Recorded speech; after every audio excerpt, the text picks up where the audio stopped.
There are forests you walk through, and then there are forests that watch you back. Most people never notice the difference. Just beyond a quiet town, past backyards, winding roads, and flickering porch lights, stood a stretch of woods that locals avoided after sunset. Not because it was scary, not because it felt dangerous, but because it felt alive. The trees there didn't creak the way normal trees did. Their branches leaned just a little closer when someone passed. Their leaves whispered even when the air was still. And hidden deep within that forest, so carefully concealed that even satellites couldn't catch it, was a tiny kingdom built from bark, moss, and moonlight. This was the home of the fair folk. They weren't flashy, they didn't sparkle for attention or leave trails of glitter behind. These fairies were quiet caretakers, gardeners of the unseen. They mended broken roots, whispered strength into tired soil, and brushed frost gently off sleeping flowers. They lived where humans couldn't reach, inside hollow logs, beneath stones warmed by the sun, and high within trees that had stood for centuries. The forest protected them, and in return, they protected the forest. Most days passed peacefully. Sunlight filtered down in soft ribbons. Dew gathered like tiny stars on leaves. The fairies worked, rested, laughed quietly, and watched the seasons change. But every once in a while, the forest sensed a presence. Not an intruder, a guest. It was late afternoon when Evie stepped onto the trail. She didn't tell anyone where she was going. She rarely did. Walking helped her think, and autumn was her favorite time to do it. Everything felt slower then, softer, like the world was exhaling. Her boots crunched gently over fallen leaves as she moved beneath towering trees, painted in gold, rust, and deep red. The air smelled like pine needles and rain-soaked earth. Somewhere in the distance, a crow called once. Evie pulled her scarf tighter, breathing in deeply. "This is the best part of the year," she murmured to herself. She didn't realize she had wandered farther than usual. The forest noticed, though. Branches shifted slightly, not to block her, but to guide her. Roots sank deeper, smoothing the path beneath her feet. Leaves fell just ahead of her steps, as if clearing the way. Evie felt calm, happy. She tilted her head back, watching sunlight flicker between branches like slow-moving fireflies. She didn't notice the trail bend when it shouldn't have. She didn't notice when the dirt beneath her boots turned cool and solid. Only when the sound changed did she stop. Tap, tap, stone. Evie looked down. The forest path was gone. In its place stretched a narrow cobblestone walkway, winding forward between perfectly aligned maple trees. Their trunks were close, too close to squeeze through. She turned around. Behind her, the trail had vanished completely. No panic came. Instead, she felt something unexpected. Curiosity, like standing at the edge of a dream and realizing you could step into it, brushed past her cheek, warm despite the season, and something inside her seemed to whisper, "Go on." So she did. Her steps slowed, each stone glimmered faintly, as if remembering sunlight from long ago. The air hummed, not loudly, just enough to feel. Then she heard it. Tiny footsteps. Evie froze. The sound came again, light, quick, almost playful. She lowered her gaze. Hovering near her boot was something impossibly small, a tiny figure, green clothes, translucent wings beating softly like hummingbird feathers. They stared at each other. For a moment, neither moved. "Well," the little figure said, voice no louder than a sigh, "she can see us." Evie's breath caught. She took one step back and tripped. Before she could fall, something wrapped gently around her waist. Not rough, not tight, just enough to steady her. A tree branch. It lifted her upright, then slowly returned to its place, leaves rustling like quiet laughter. "Thank you," Evie whispered. The branch dipped once, as if nodding. When she looked back, she wasn't alone anymore. Dozens of tiny figures floated into view, wings glowing softly in the filtered light. Some hid behind leaves, others stared openly, eyes wide with wonder. One fairy drifted forward. She wore a flowing yellow dress that shimmered like morning sun. Her wings were larger than the others, glowing warm and steady. "Hello," the fairy said kindly. Evie swallowed. "Hi," she managed. The fairy smiled. "The forest has chosen you today." Before Evie could ask what that meant, the maple trees ahead began to move, branches parting slowly, revealing a warm golden glow beyond. The fairies turned toward the opening. "Come," the fairy said softly. "There's something you should see." Evie hesitated. Then she stepped forward and crossed the threshold. The moment Evie stepped forward, the air changed. It wasn't sudden. It didn't rush at her. It simply warmed. The crisp bite of autumn faded, replaced by a gentle, sun-soaked breeze that felt like late summer brushing across her skin. She loosened her scarf without thinking, surprised by how comfortable she suddenly felt.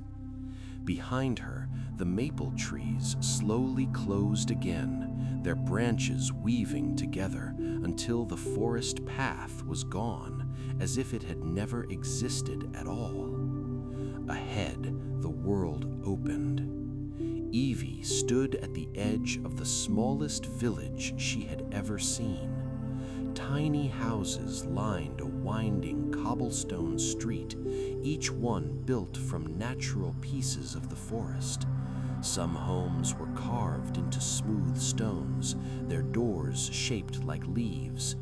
Others were woven from twigs and bark, stitched together with glowing strands of something that looked like spider silk and sunlight.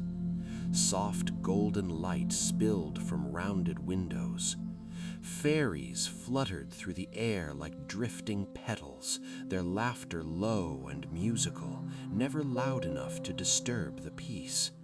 The entire village seemed to hum gently, alive but unhurried. "This is," Evie whispered. "Our home," said the fairy in yellow. She floated beside Evie now, moving slowly so as not to startle her. Up close, Evie noticed the fairy's eyes, warm and deep like polished amber. "My name is Leora," the fairy said. "I'm one of the keepers." Evie nodded, still taking everything in. "I'm Evie." Leora smiled as if she'd expected that answer. At the center of the village stood a single stone building, taller than the others. Its surface was smooth and pale, wrapped in ivy that shimmered faintly as if it remembered being touched by moonlight. Embedded into the front was a clock, old, round, and softly ticking. Evie glanced at it instinctively. Time felt strange here. "You're safe," Leora said gently, noticing Evie's unease. "The forest wouldn't have brought you if you weren't." As they walked, Evie was careful with every step, afraid she might accidentally crush something important. Fairies darted out of the way politely, some offering shy waves, others staring at her with open curiosity. Humans didn't come here, not anymore. One fairy dropped a bundle of acorns in surprise when Evie passed. Another peeked out from behind a leaf-roofed house, eyes wide. "She's tall," someone whispered. "And loud," another whispered, though Evie was nearly silent. Leora laughed softly. "They don't mean any harm," she said. "They just haven't seen one of you in a long time." "How long?" Evie asked. Leora hesitated. "A very long time." They stopped near the stone building. Its door was small, fairy-sized, but it opened on its own, glowing warmly from within. "This is the Hall of Seasons," Leora explained. "It's where we listen to the forest." Evie crouched slightly to peer inside. She couldn't enter, but she could see shelves lined with tiny glass jars. Each one held something different: flickering light, swirling mist, falling leaves, drifting snow. Seasons. "All of this," Evie said softly. "You take care of it? We help, but the forest leads. We follow." They stepped back into the sunlight, and for the first time since arriving, Evie felt something tug gently at her chest, a familiar feeling. Evie glanced upward. The sky above the village was bright blue, dotted with soft white clouds drifting lazily by, but something about it felt distant. "Leora," Evie asked, "how long can I stay?" The fairy didn't answer right away. Instead, she looked at the clock. Its hands had barely moved. "Time doesn't behave the same way here," Leora said carefully. "But even so, visitors can't stay forever." Evie nodded. She'd known that somehow. Magic like this was never meant to be held onto too tightly. As if sensing the shift, the air around them grew quieter. The fairies' movements slowed. A hush settled over the village. The ground beneath Evie's feet pulsed once, like a heartbeat. Leora's wings fluttered. "The forest is stirring," she said. "Come with me." They walked toward the edge of the village, where the cobblestones gave way to soft grass and glowing flowers that opened as Evie passed. Beyond them stood an ancient tree.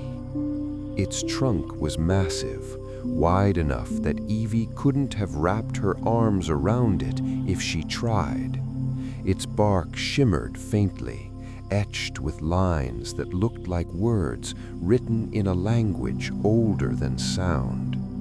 "This is the heart root," Leora said quietly. "The forest listens through it." Evie stepped closer. The moment her hand brushed the bark, warmth flooded her fingers, then her chest, then her thoughts. Images flickered through her mind. roots breaking through stone, sap rising in spring, leaves falling, resting, returning to soil. And then a shadow, a thinning, a place where the forest felt tired. Evie pulled her hand back, breath shaky. "I saw something wrong," she said.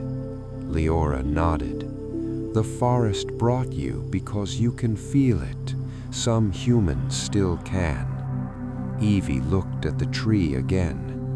"What does it need?" Leora smiled sadly. "Attention, care, a voice." The clock chimed once, soft, distant. Leora straightened. "Your time here is almost done." A wave of disappointment washed over Evie, heavier than she expected. Already the village felt like a memory she didn't want to lose. The fairies gathered again, forming a quiet path. "You'll forget some of this," Leora said gently. "Most do." Evie shook her head.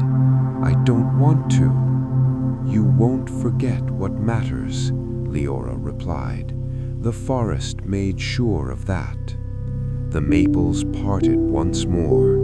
Cool autumn air drifted in. Evie took one last look back, the glowing homes, the drifting wings, the ancient tree watching quietly. Then she stepped through. Music softens, a hint of melancholy. The forest closed behind her, and just like that, she was alone again. The forest felt different now. Not empty, just quiet. Evie stood still for a moment after the maples closed behind her, half expecting the cobblestone path to return. But beneath her boots was the familiar dirt trail again, scattered with fallen leaves and pine needles. Autumn had come back.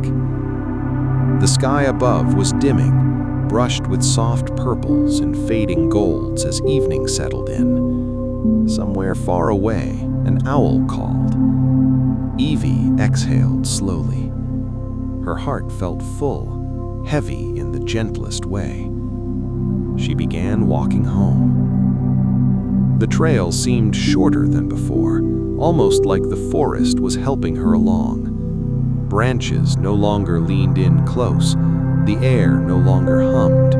Everything appeared ordinary again. But Evie knew better.